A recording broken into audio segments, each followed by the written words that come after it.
heureuse de vous retrouver dans notre émission Femmes vertueuses, Femmes de valeur. Nous espérons qu'avec toutes ces expériences, vous avez gardé toute l'énergie, toute cette volonté de vouloir rester accroché à ce Dieu d'amour. Et pour vous y aider encore, nous avons avec nous Guylaine Mélinard. Bonjour Guylaine. Bonjour Véronique. Nous sommes heureuses de l'accueillir et certainement Guylaine va partager avec vous des expériences qui vous permettront de continuer avec Dieu. Alors Guylaine, j'ai une question et j'étais impatiente de te la poser car j'ai envie de savoir comment tu étais petite fille. Intrépide avec la bougeotte ou plutôt dans les jupons de maman? Je vais t'étonner là. Ben non, j'étais plutôt timide. Oh là. Une petite fille très timide parce que je suçais le doigt, le pouce, jusqu'à l'âge de 11 ans d'ailleurs. Et ce qui fait que je me réfugiais toujours dans ma chambre avec des livres. J'aimais beaucoup lire avec le doigt. Et ma mère a eu l'occasion de me dire que j'étais une enfant très sage, tranquille et qui était plutôt réservée, à la limite sauvage. Donc j'ai même retrouvé seule dans ma chambre, voilà. Ok, Voilà. très bien. Mais à part ça, alors, maman a eu la belle vie avec toi alors? Elle n'a pas eu trop à te reprendre, trop à sermonner, ou les choses ont vite évolué? À 11 ans, lorsque le pouce n'était plus là, les choses ont changé? Non. J'ai toujours continué sur cette base. C'est vrai que j'avais d'autres frères et sœurs, bien sûr. Nous étions 4. J'ai une grande sœur, donc elle n'a pas vécu avec nous. Mais les 4, c'est bon, 2 garçons, 2 filles. Les 3 autres étaient vraiment des frères et sœurs intrépides. Faisaient les 400 coups à la maison, grimpaient, couraient à tout ce qu'on pouvait faire en tant qu'enfant. Mais moi, je les regardais faire, je suivais pas. Donc, c'est vrai que j'ai pas donné trop de problèmes à mes parents. Donc, et jusque-là, ça n'a pas changé. Donc, très bien, très bien. Ça n'a pas changé. Alors, comment se passait la vie à la maison? Quelles étaient les exigences? Alors, je sais souvent, ça revient, dire bonjour, la politesse. À part ça, qu'est-ce qu'il y avait d'autre? Qu'est-ce qui était important? Alors, pour les parents ce temps-là, donc, alors là, on a fait très vite la différence en ce qui concerne les tâches des filles et les tâches des garçons. Ah, chez vous, c'était comme ça? Oui, c'était comme ça. Alors, pour les animaux, parce qu'autant quand j'étais petite, on avait des animaux, on avait des moutons, des cabris, on avait pas mal d'animaux, de poules aussi.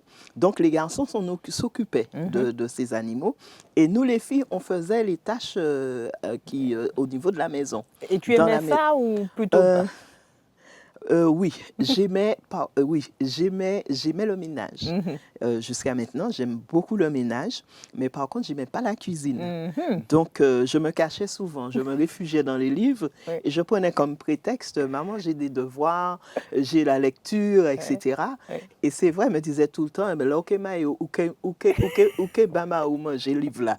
Donc, parce que je ne savais rien faire. Ma petite sœur, elle cuisinait très bien. D'ailleurs, ma mère était une cuisinière, donc elle cuisinait très très bien. Ah, donc je pense que ça la peinait de ne pas voir que les filles voilà, en tant que fille aînée, donc tu es là, tu prends pas la relève.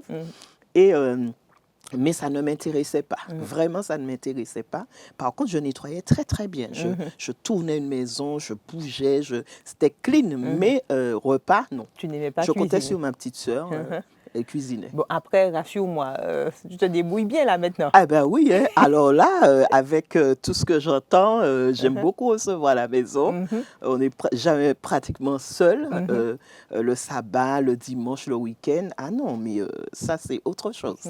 Très bien. Autre chose. Alors, c'est vrai qu'à la maison, vous avez toujours eu Dieu au centre, mais je voudrais savoir, alors quand toute la famille aime Dieu, à quel moment il y a un déclic particulier? Alors pour toi, ça a été comment?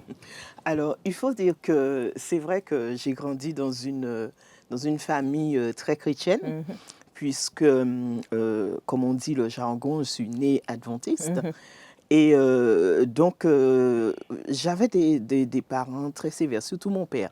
Il était ancien d'église, donc il fallait donner le bon exemple. C'est ça. Il fallait marcher droit comme un i, etc. Donc, quand j'étais enfant, surtout mes frères et sœurs, on voyait pas d'un bon œil cette attitude. Je me rappelle que quand j'ai commencé à lire à 7 ans, mon père m'a mis un livre de l'esprit de prophétie en mai et il m'a Bien dit, épais. voilà, c'est ton anniversaire. Il m'a fait cadeau le message à la jeunesse. Et tu espérais autre chose à 7 ans. Oui, c'est sûr.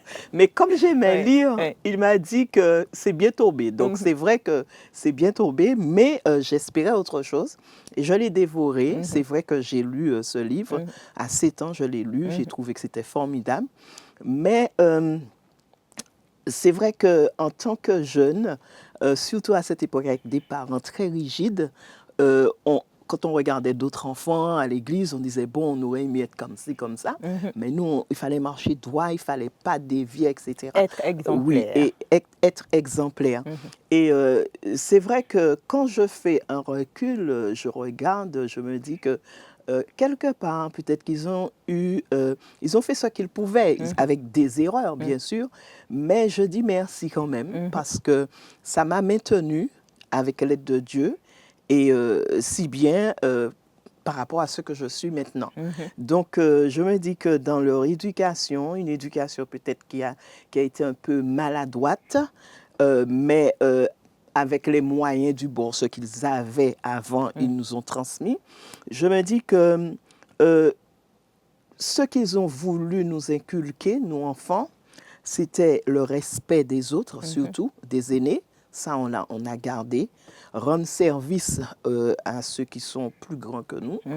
Et les aimer, être toujours là pour eux. Et puis aussi être aimable. Être aimable. Quand ils avaient un problème ou les voisins avaient un problème avec les parents. L'entraide était là. Voilà. Et les enfants ne devaient pas entrer non plus dans les problèmes des grands. Il fallait dire bonjour monsieur, bonjour madame, ou bonjour un tel. Pas parce que papa et maman ont un petit problème avec le voisin que toi, tu dois bouder aussi. Donc, il y avait ça, le respect des autres, le respect des parents, de la famille et surtout le respect pour Dieu. Et donc, surtout la crainte. Voilà. On a grandi avec la crainte de Dieu. La crainte. Alors, je me rappelle, petite anecdote. On avait l'église pratiquement chez nous. Le garage servait de lieu de culte pour les enfants.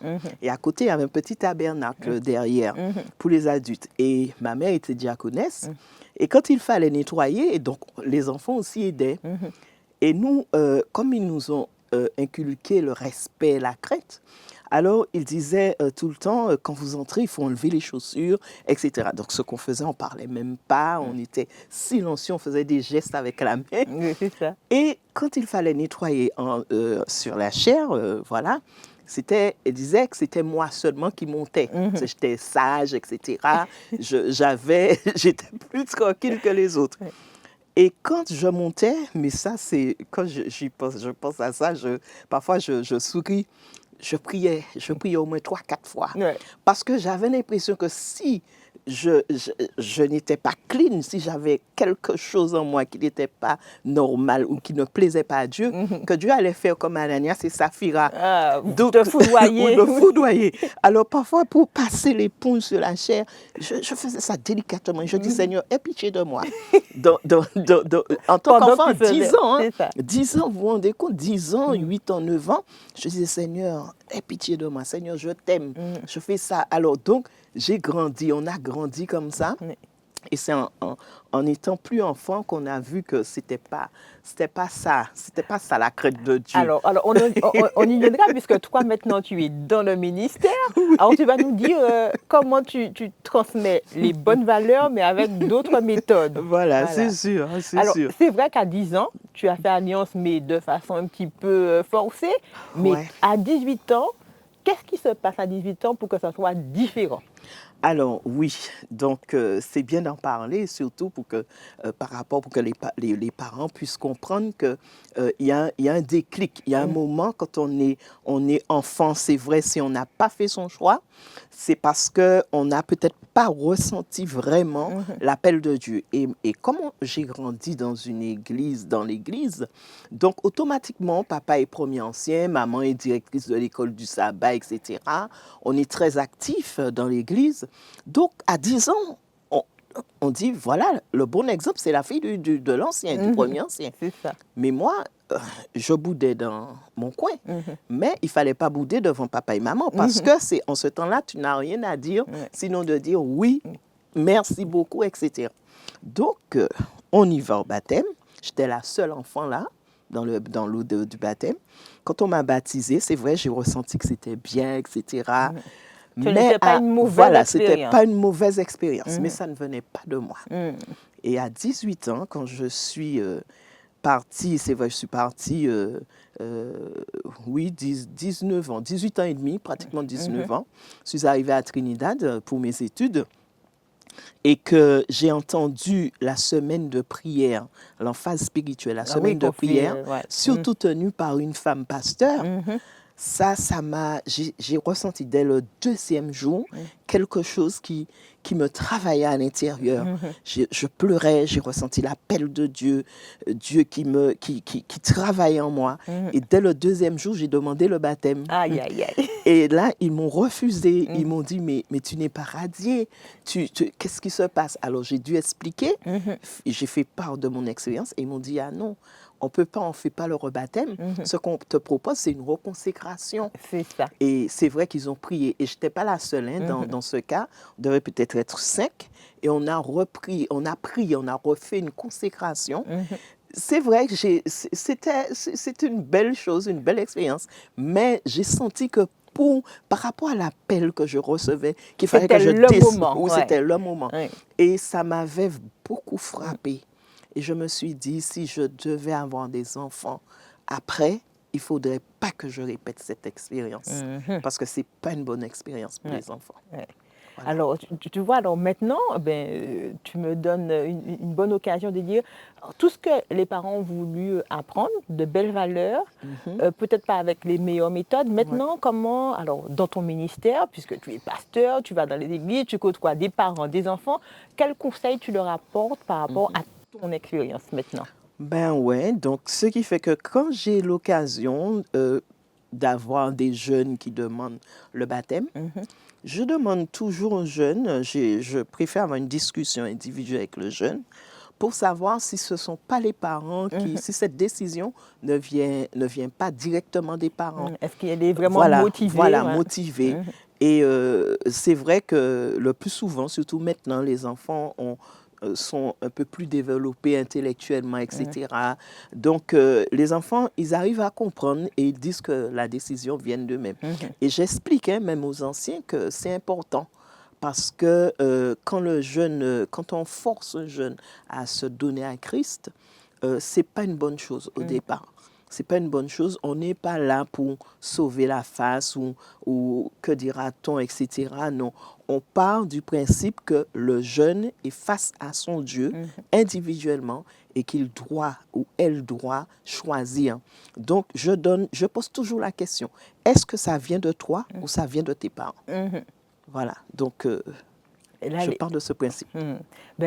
Heureusement, aujourd'hui, comme tu dis, la parole est plus libérée chez les enfants. Et heureusement, il y en a encore qui font le bon choix de servir Dieu et parfois à un très jeune âge. Voilà, gloire à Dieu. Alors, Guylaine, nous allons juste marquer une petite pause et nous reviendrons avec ce partage de ce texte, enfin cette histoire biblique que tu as choisie. Tu nous diras pourquoi. Alors, restez à notre écoute. Nous revenons avec Guylaine Mélinard dans notre émission Femmes vertueuses, Femmes de valeur.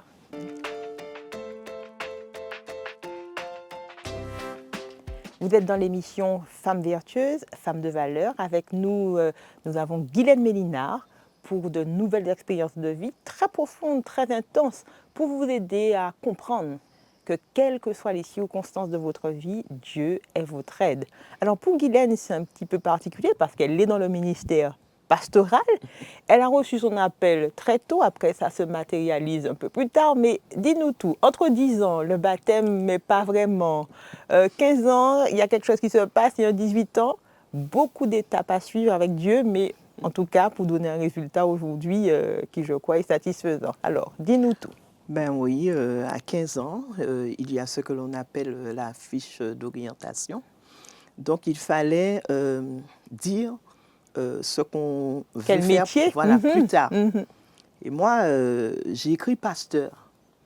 Et quand le prof principal a lu, a dit, mais c'est quoi ça? C'est pas une orientation. Tu es en école publique, tu n'es pas dans une école religieuse, tu vois là. C'est pas un métier. Et moi, elle essaie de me détourner, me dire, oui, parce que moi, j'avais toujours dit que je serais enseignante, parce que j'aime enseigner. Et brusquement, elle voit pasteur. Et je lui ai expliqué, oui, j'ai changé parce que j'ai reçu l'appel de Dieu. Elle me dit, l'appel de Dieu? Tu veux dire sœur, bonne sœur? Bonne sœur, oui. Bonne sœur. J'ai dit, non, non, non, non, je suis adventiste du 7e jour. C'est pas sûr, je ne me suis pas trompée, c'est bien pasteur. Je veux prêcher dans les églises. Elle m'a dit, ah, mais ça, c'est pas... Elle a fait tout pour me déstabiliser, me disant que ce n'était pas un métier. Mais j'ai gardé, et si bien que à l'âge de 15 ans, j'ai voulu me déscolariser, sortir de l'école, carrément pensant que je pouvais entrer directement dans le séminaire, séminaire adventiste pour apprendre. Et c'est de là qu'on m'a dit, non, il faut aller jusqu'au bac. Mais j'ai entendu l'appel de Dieu, je sais pas comment vous expliquer ça, mais il y a eu un déclic dans ma vie qu'il fallait que je travaille pour le Christ. Il fallait que je travaille, il fallait que je me mette au service du Seigneur. Et à temps plein. À temps plein, pas à moitié, pas à demi, pas à un quart, mais c'est à temps plein, donner toute ma vie. Et là, c'est pour ça que tu fais le choix de partir sur Trinidad. Sur Trinidad, voilà. Et puis, je suis restée 4 ans et demi ou près de 5 ans. Voilà, donc j'ai dû faire une année en plus puisque j'ai eu un petit souci de santé. Donc, ça s'est prolongé d'une année. Et là, pendant les 5 ans, j'ai fait de formidables expériences avec Dieu. Ah, tu étais vraiment dans ton bain. Oui, dans mon bain, en tant qu'étudiante, loin de la famille, avec une autre culture, etc. Donc, si on ne se base pas sur vraiment Dieu, on est perdu. Et là, je suis certaine, je suis sûre d'une chose, que tout ce que mes parents m'ont appris quand j'étais à la maison, je les mettais en pratique. Bien ou mal appris, le truc était bien ancré. C'est-à-dire compter que sur Dieu. Je ne pouvais pas compter sur X ou Y, mais compter que sur Dieu et faire confiance à Dieu. Et ça a marché. Alors, tu cites loin des parents, avec une autre culture. Oui. Je pense à Joseph. Et justement, c'est Joseph, Esther, deux histoires bibliques que tu affectionnes en particulier. Ah oui, beaucoup. Parce que, voilà, mon père m'avait donné, le jour de mon anniversaire à 7 ans, Message à la jeunesse et 2 livres. C'était l'histoire de Joseph et l'histoire d'Esther. Tu sais, il ne faut pas trop dire ça parce que ça m'a encouragé à donner des livres à 7 ans et peut-être pas à la poupée ou la petite voiture qu'on attend. Alors donc, ces livres-là m'ont accompagnée parce que j'ai trouvé l'expérience de Joseph formidable. L'expérience d'Esther aussi, en quelque part, ces deux histoires se rencontrent, se ressemblent.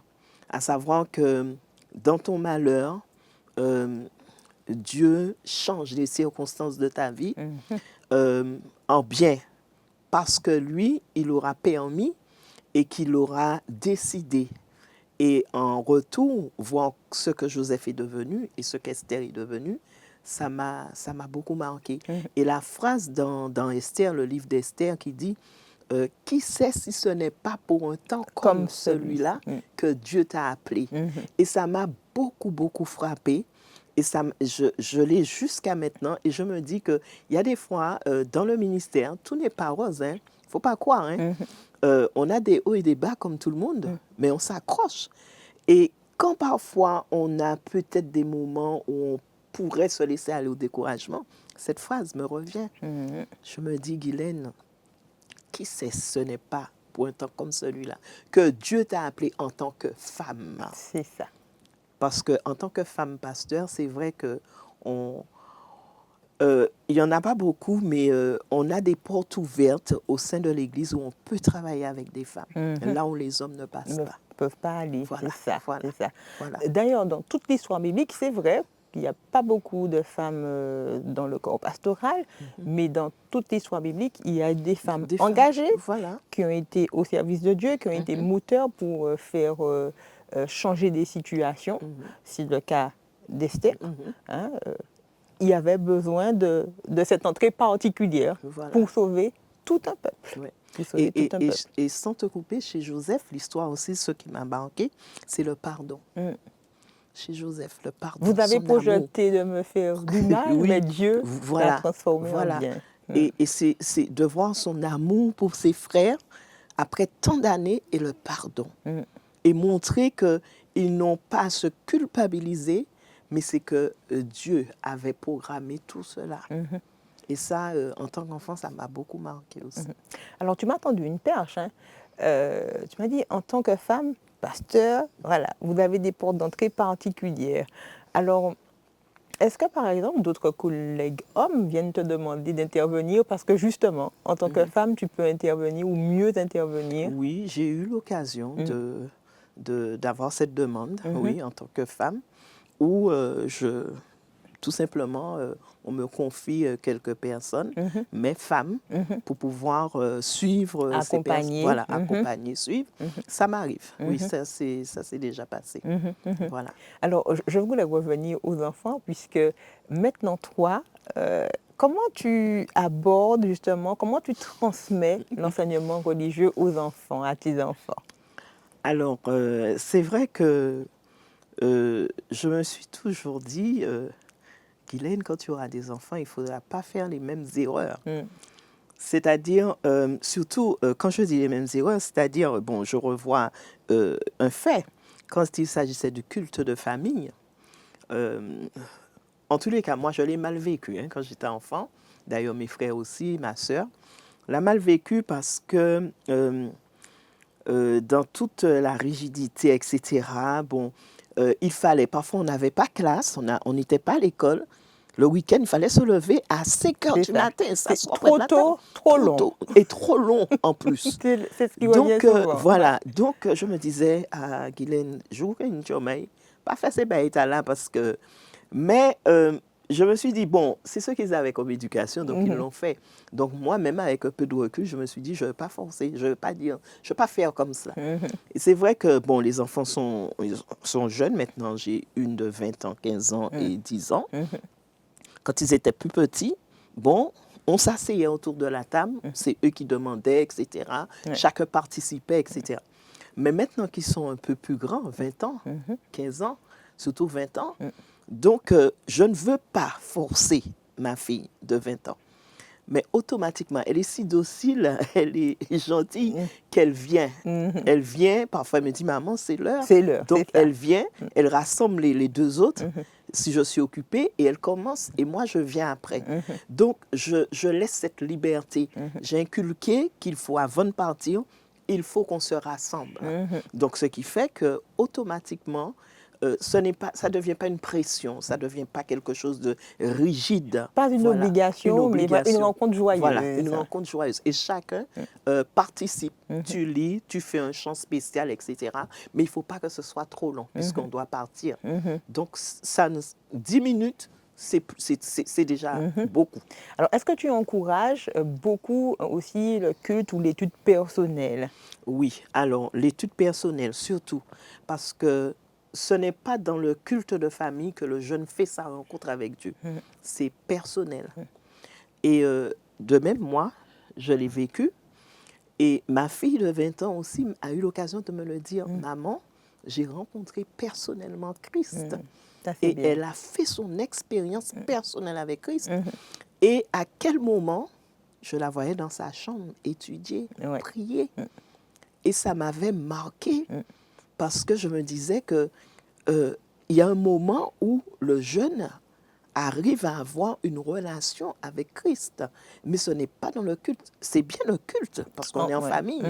Mais il faut aussi que le jeune se décide personnellement. Il faut que l'adulte aussi, ce n'est pas parce que moi j'ai mon culte, que le culte de famille, que je me contente tout simplement du culte et je n'ai pas cette relation étroite avec Christ. Non, c'est important. C'est important. Que chacun soigne sa relation avec Dieu. Christ, avec Dieu. Ouais. Voilà. Alors, Guylaine, on aborde petit à petit la fin de notre émission. Je voudrais que tu puisses donner vraiment un message d'espoir à tous ceux qui ont l'occasion de regarder cette émission. On vit des moments difficiles, on se pose beaucoup de questions, la peur, parfois l'incertitude s'installe. Donc, en tant que femme, en tant que personne active dans le ministère, quels sont tes mots pour ceux peut-être qui cherchent encore, qui ont des doutes encore sur la certitude que Dieu est avec nous tous les jours et quelles que soient les circonstances de notre vie. Ben, le message que j'aimerais adresser à chacun, que ce soit homme ou femme ou jeune, etc., c'est que quel que soit ce qu'on peut endurer maintenant, surtout après le passage du Covid, quoi, l'histoire que nous avons connue avec le Covid, beaucoup se sont laissés aller au découragement, beaucoup ont perdu même le chemin de l'Église, entre parenthèses, que je dirais que quel que soit ce qu'on pourrait avoir comme expérience, qu'il ne faut pas se focaliser sur ces faits, mais se focaliser sur Dieu. C'est vrai, on va me dire, mais c'est beau de le dire, mais quand on est dedans, ce n'est pas toujours évident. Mais c'est là l'importance de la relation personnelle avec Christ. Si je n'ai pas une relation personnelle avec Christ, chaque jour quotidien, quand ces moments-là arrivent ou arriveront, ben, je ne serai pas du tout dedans, je serai vite découragée. Donc, tout ce que j'ai à dire, surtout aujourd'hui, alors que le temps n'est pas facile, moi je dirais qu'il faut se réfugier au pied de Jésus. Il faut se réfugier vraiment au pied de Jésus et apprendre nos enfants aussi à se réfugier au pied de Jésus. Parce que maman et papa ne seront pas toujours là. On n'est pas éternel. OK? Donc, très tôt, dès qu'on arrive à lire, à comprendre, il faut apprendre nos enfants à se réfugier dans les bras de Jésus. Et quand ils auront leurs problèmes, quand ils auront leurs difficultés, leurs peines, leurs soucis, à ce moment, ils sauront où aller. Et aussi, j'aimerais adresser aussi un message spécial aux femmes. Je suis une femme. Il y a beaucoup de femmes qui se sentent appelées au ministère, mais qui regardent déjà les choses négatives, le côté négatif de cet appel. Chères femmes, je dirais aujourd'hui qu'il faut faire confiance à Dieu. Rien n'est facile sur cette terre. Il faut toujours faire confiance au Seigneur. Si on sent qu'on a été appelé pour cela, pour travailler pour Christ, fonçons. Allez de l'avant avec l'aide de Dieu et Dieu vous accompagnera. Jusqu'ici, Dieu m'a accompagné. Jusqu'ici, tu nous as secourus. Jusqu'ici, Dieu vous a secourus. Donc, faites confiance à ce Dieu d'amour qui nous a promis d'être avec nous tous les jours. Tous les jours. En tout cas, Guylaine, merci pour tous ces messages, toutes ces paroles d'espoir. Et n'oublions pas, elle fait l'appel. Si Dieu vous appelle, en tant que femme, en tant qu'enfant, dites « Oui Seigneur ». Me voici. Il a déjà tracé ce qu'il faut pour que vous permette d'arriver justement à le servir. En tout cas, nous sommes heureux de vous avoir accueilli une fois de plus dans cette émission qui vous apporte justement, par le biais d'expériences des uns et des autres, une façon de pouvoir aborder cette vie parfois difficile, mais tellement belle quand Dieu y fait partie. Alors, à très bientôt dans notre émission Femmes vertueuses, Femmes de valeur. N'oubliez pas qu'il est un Dieu présent et aimant.